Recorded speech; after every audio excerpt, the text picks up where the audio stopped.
The basic, right is the right to development. Economic development.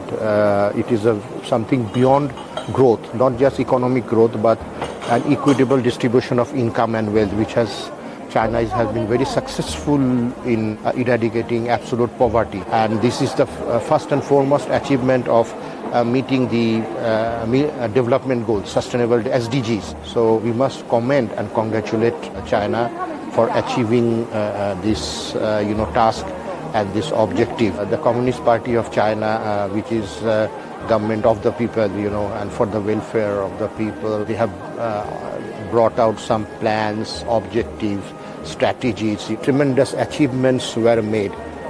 Collective efforts were realized. So, it's a success and crowning, glory for the government and the people of China.